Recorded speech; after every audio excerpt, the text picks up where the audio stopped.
Welcome back to the Blur channel, everybody. Today we are talking about Guardians of the Galaxy 3 review. I just saw it in theaters the other night, and so before I get into the review, I'm going to start off by trying to keep it spoiler free for a little bit, and then after a little bit I'm going to go into spoilers. So for right now, there are no spoilers. Unless you don't want to know what I thought of the movie and you consider that a spoiler, then go ahead and exit now. But for right now, there will not be any spoilers. Overall, I say I only have two words to describe it: disappointing and disturbing. And that might sound harsh, and probably a lot of people are going to disagree with me, but after watching the whole movie, I don't know why James Gunn couldn't capture the magic of the first one.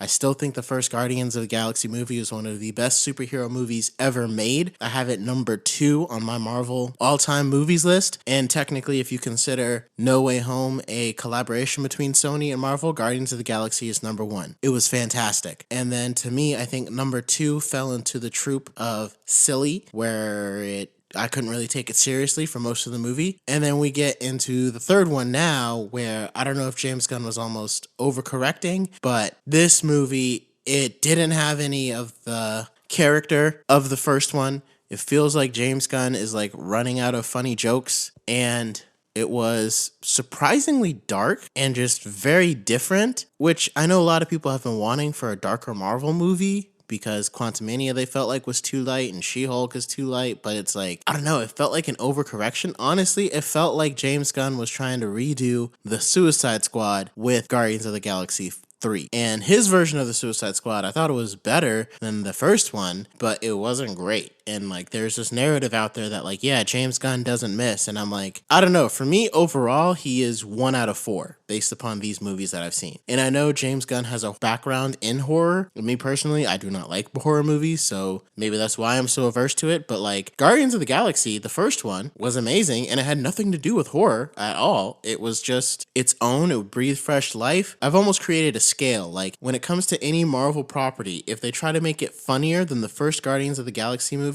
they are likely going to go overboard, go too far, and make the whole movie stupid. That's what happened with, that's what I think happened with Ragnarok, but people will disagree. But that's what happened with Love and Thunder. To me, that's what happened with the second Guardians. To me, that's what happened with Quantumania. That's what happened with She-Hulk. They went too far trying to make it too funny, and they failed, especially because some of the stuff wasn't very funny. So now it's really hard for me to get into the rest of Guardians of the Galaxy 3 review without going into spoilers. So from here, there will be spoilers. So if you're listening, now is the time to click off if you haven't seen it, because some serious spoilers are about to drop. Okay, so the first biggest surprise was that nobody died, which, I mean, is fine, but we were kind of expecting that, like, you know, a death on the team would kind of shake up the whole team. So that was different. I think I'll just start with like my biggest complaint was just how dark and how brutal they were showing the animal abuse and animal cruelty. Like, I get James Gunn wants us to hate this villain and understand exactly what he was doing, but some of it was just downright freaky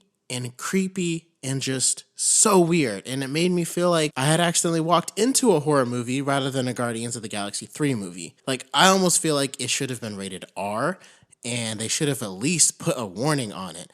Like the weird bunny with the spider legs in the mouth, like, it was horrifying, and it let us know, hey, you know, the High Evolutionary is a bad dude, but that's not a reason to put something that horrifying in the movie, especially something like, I would have taken my 9 or 10-year-old to see Guardians of the Galaxy, maybe even my 7 or 8-year-old, because the first one was so funny, so light. Like, this one, I wouldn't take anyone under 13 to see it at all. It is that disturbing. And like, when the High Evolutionary calls out, he literally calls them hellspawns and like war pigs. It's like James Gunn is like combining like horror demons with animals, and it's like he's trying to drive home a point that like it's like, I get it, he's cruel to animals, we don't need to see it over and over again. I don't understand why he went so heavily into, I gotta show all the different ways that they're being abused and how this is terrible. And all of the hellspawn creations that the Guardians had to fight at one point were just normal animals, so now you just have them killing animals whose only crime was being captured by the High Evolutionary, and then he turned them into this sick robot, and so now we have to blow them up and watch their guts go everywhere. And that can necessarily not be someone's taste. I could get that. And like, if this was Blade, understandable.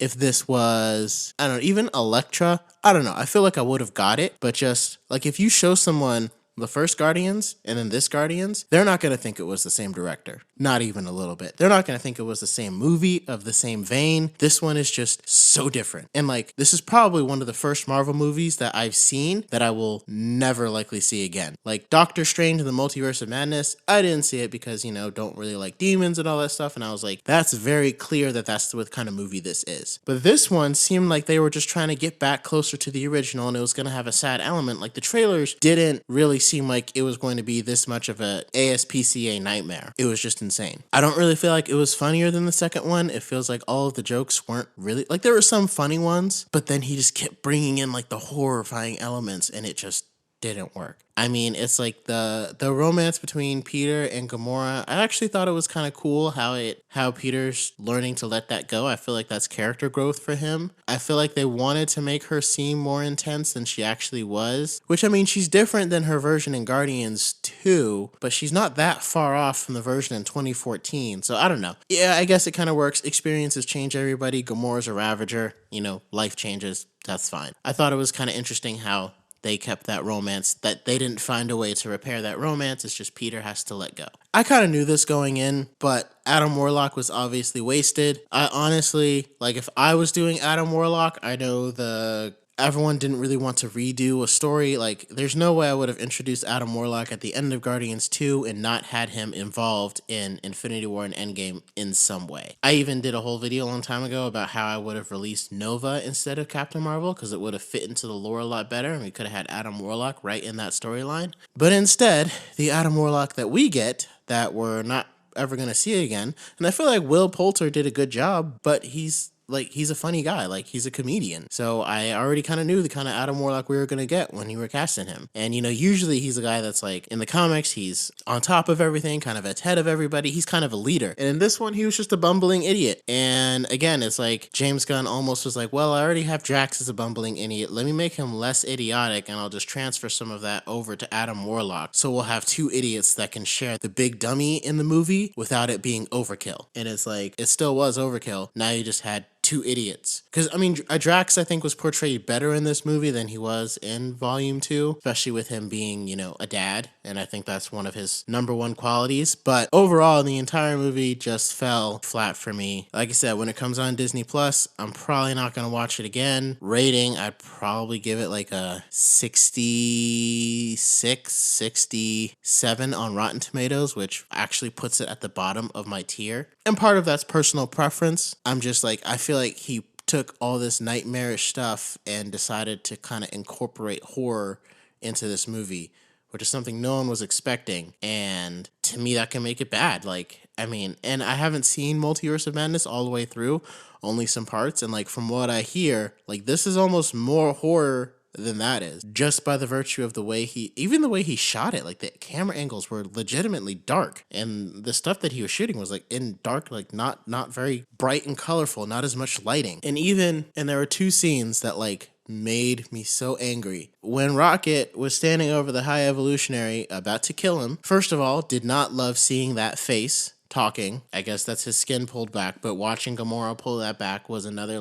throw up moment, gross inducing moment. And then Rocket's like, you know what? I'm not going to kill you because I'm one of the Guardians of the Galaxy. And I'm like, I hate when people do this in movies and they over change the killing for revenge thing to try to make the hero still seem good because they don't kill. The only time it worked was in No Way Home because Peter Parker has legitimately never killed anybody. And he's also still a teenager. So for him to kill someone would alter he's still just a kid. And in that entire movie, it was about him. Don't make this your first kill. Don't kill anybody. Rocket has killed so many people. And I'm not talking about I guess Peter Parker killed some aliens in Endgame. But I'm talking Rocket has shot people dead in the face. He shot them dead while they were fighting their way up to the High Evolutionary. And it's so you're going to kill all of his cronies, but not kill him? And that's supposed to make me feel like this is a moral victory for you? It's I'm not necessarily criticizing the decision, but to try to turn it into a moral victory, I'm more upstanding because I killed his cronies and the animals that he abused, I decided to kill them, but I'm not going to kill him, is not a moral victory. And that's how he was shaping it. And I hate when movies do that. I absolutely hate it. And I think some Marvel movies have done it worse than others. And then the other scene at the very end where Adam Warlock is redeemed from saving Peter. This scene, again, I cannot get over how dumb it was. Peter went back. Like, it would have been different if Peter was saving a kid or something like that, and that almost got him killed, and then Adam Warlock saved him. But he was going back for the device. For the device with all the songs on it. And it's like, if it was the Walkman, that's different because that has sentimental value, right? That came from his mom. You can't just replace that. And sure, this was a gift from somebody, but literally Peter was on Earth during Endgame. He can get whatever device he wants. Going back to save that and risking his life and almost dying did not make any sense. When he risked his life and went back to go get the Walkman in the first Guardians, made sense. That was from his mother. That reminded him of his mother. It's the only thing he had as a kid when he was abducted as a child. But he got this, music player in the second Guardians.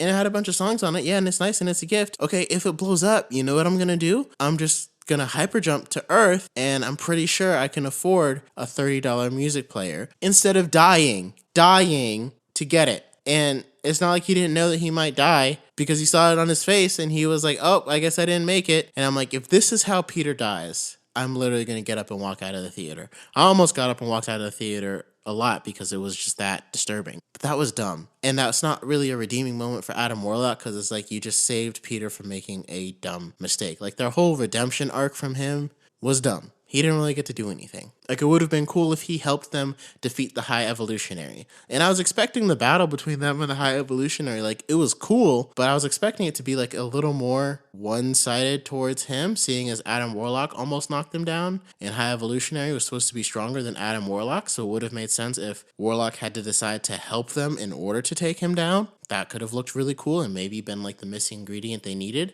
But then Rocket just saves himself, and then they all take turns kicking his butt until he's got his skin peeled off. And visually it was a cool scene, but just extremely anticlimactic because we don't really see the High Evolutionary fight many of the Guardians. And again, for all the people that Peter and Rocket killed in the movie, he's like, kill them all. Kill every single scientist. Kill every single person that helps the High Evolutionary, but we're not going to shoot him in the face. And people might be like, oh yeah, they were just going to leave him to die. It's like, but you are painting that in the movie as a huge moral victory, and that's why you're highlighting it. So you can't just say well, they were going to leave him to die, so in a way they did kill him, because otherwise, why put it in there in the first place? You're painting it as a moral victory where we're supposed to be like, yeah, Rocket, you didn't kill him.